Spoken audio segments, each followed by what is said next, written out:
What about it, YouTube? Alright, so I learned some more stuff about white nationalists last night. Went on Yeti the Third's live stream. He had a bunch of buddies on there. Mostly cordial. Some of them are very, very angry people.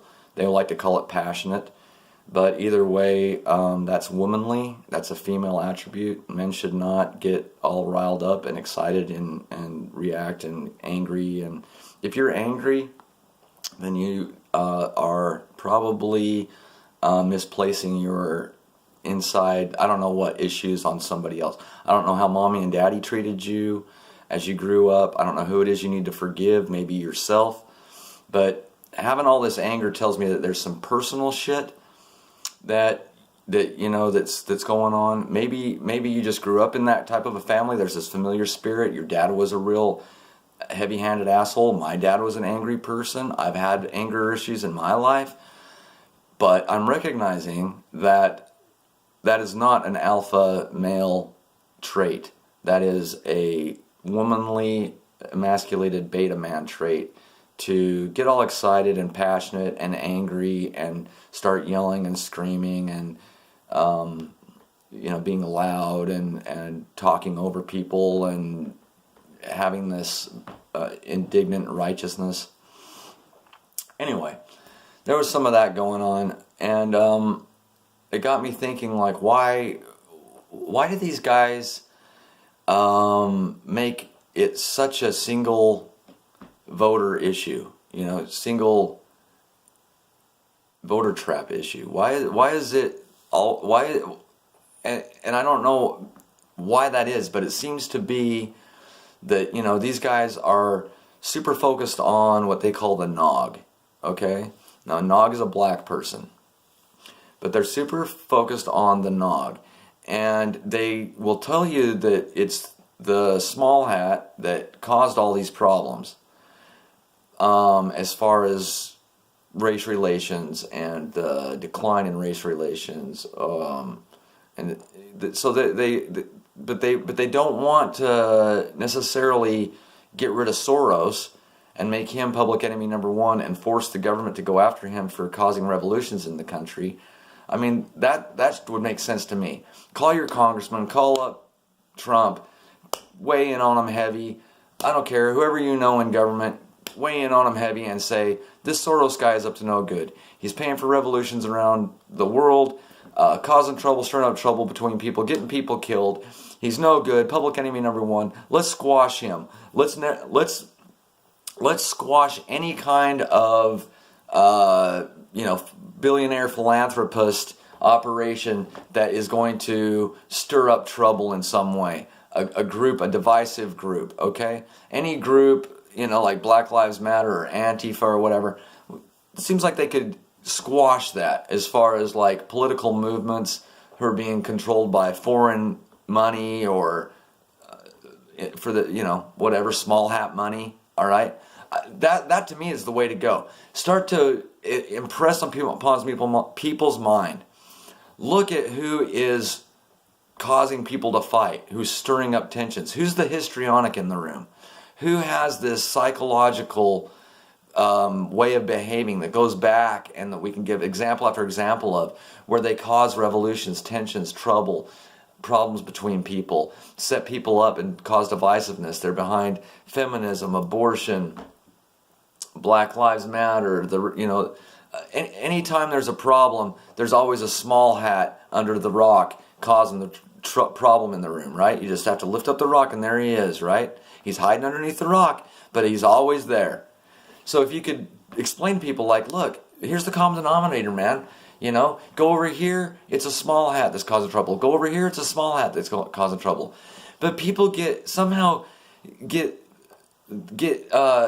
confused and they end up working for these guys and they don't see it. They don't see that they're falling into this voter trap. Just like the MGTOW guys, okay? They're all pissed off at women.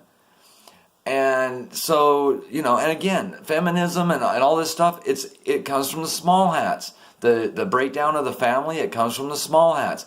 But they won't talk about the small hats breaking down the family. They just want to hate women. oh yeah, women want to be equal. Yeah, if you, I'm not opening doors. Don't ever validate a woman. Don't ever pick up nothing heavy for them. They're equal. They can get the shit. Yeah, yeah. It's strange to me, and it's no different than these other single voter people that get all passionate. I mean, it's like so many people out there with these single voter things. Some people are flat earth, and that's just, they're so passionate about it. They have to just run out there and shoot their damn mouth off about flat earth is like the main thing in the whole universe that we've got to get people on board with. And then there's MGTOW, same thing. And then, there's the white nationalists. If you're just a nationalist, like, I care about America, the nation of the United States, okay, that's fine. It started out as a melting pot, by the way. I mean, I have to keep reminding these guys. They keep confusing it last night. Like, they next thing I know, they're going like, yeah, you just want a bunch of Somalis to come over and rape your mother and I'm like, no, I never said that, man. There's blacks around here that have been here many more generations than my family. So how is it that I'm going to tell them that they should do something, that they're the problem, they need to go?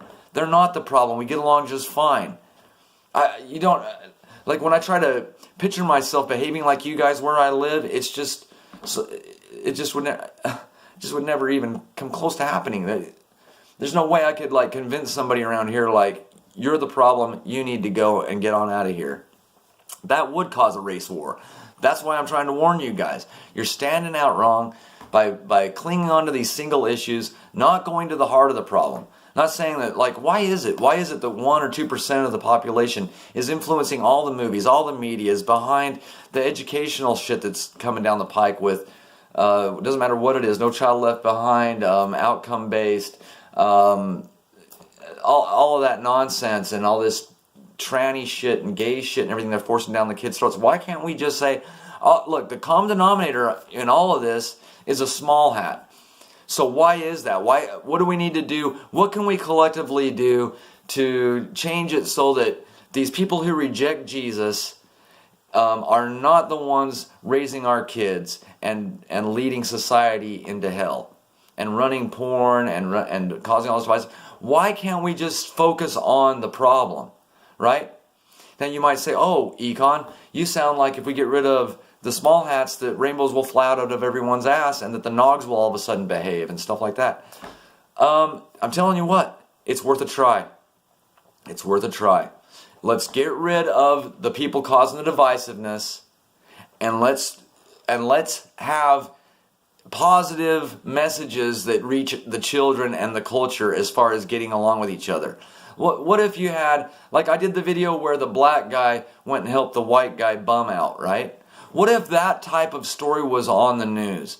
Like, a heartwarming story of a black man, helping out a homeless white man. And you guys asked me last night, oh, that never happens. Black people never help out white people. I have a video where the black guy helps, and they'll say, oh, that's the token Negro. So you always have your comeback to just throw blacks under the bus. Oh, Jesse Lee Peterson and a couple of others, they're not enough to make it worth it. They all need to get on out of here. I don't see them as the problem. I see them as the proxy. I see them as the Trojan horse. I see them as the trick. I see them being used to get you to want to fight up against them so that then the Jews can come in and SWAT team you and take away guns or, restrict Second Amendment, First Amendment. You're helping them do that by not attacking the root of it, right? You need to pull the roots out, right, of the weed. Get rid of the whole weed. And the way that I think to do that is to first tell people, whatever it is you're having a problem with. Hey, MGTOW guy. It's okay, Patch. It was me. Patch, it was me. Shush. It was me. It was me. Shush. I stirred up the dog. But you knock on the door. MGTOW guy. The problem you're having, Patch, shush, is from these small hats. Okay? Hey, flat earth guy, did you know that your society was started by small hat evolutionists? Okay? People who reject Jesus. They created this trick to get Christians to run around talking about biblical flat earth when it's total heresy. Okay? Hey, who else has a problem? Hey, black nationalist or whatever. Hey, black guy. I'm sure that there's a Jew somewhere behind the scenes causing the trouble, right? Somehow we can find the Jew and show you that, hey, this hot button issue that you're all fired up to go, you know, there. That's not really the issue. The issue is this guy up here causing it. He's causing problems for you, and he's causing problems for the person that you think is your problem, right? The nog is getting affected by the small hat, just like the cracker is getting affected by the small hat, okay? And so if we concentrate on that, right? And I don't have ultimate solutions for the future, but I'm just trying to say, if you're polite and you're kind and you work in your communities with the people to spread a spirit of kindness. If you don't have that where you live, move, dude. Just move. Just move. You move. You have the right to pick up and go. Don't tell everybody else they've got to move so that you can paint the city with white asses with rainbows. It's not going to fucking happen. So you move. You move and find a place like I'm at. And I've traveled and I've seen many other places where the people are kind and loving and you can get along just fine. So this isn't the only place on earth. And you just need to, and it might be just a major city thing. That could be it. Get out of the major cities, man. There's opportunity outside the major cities. I promise you. I promise you. Don't be afraid. Get a relationship with God. Choose to love and be kind to people. If you get mugged and shot and killed, at least you die and your heart wasn't filled with hatred and unforgiveness, and God will accept you into His kingdom of heaven. That's the good news, guys. But if you're all angry and hateful and you're moving populations and migrating them and pounding people over the head and shooting nogs before they shoot you, you're not serving God, man. You're not serving Jesus. You're not spreading the love of God. And you'll probably be in the hot spot. I don't know, the hot spot.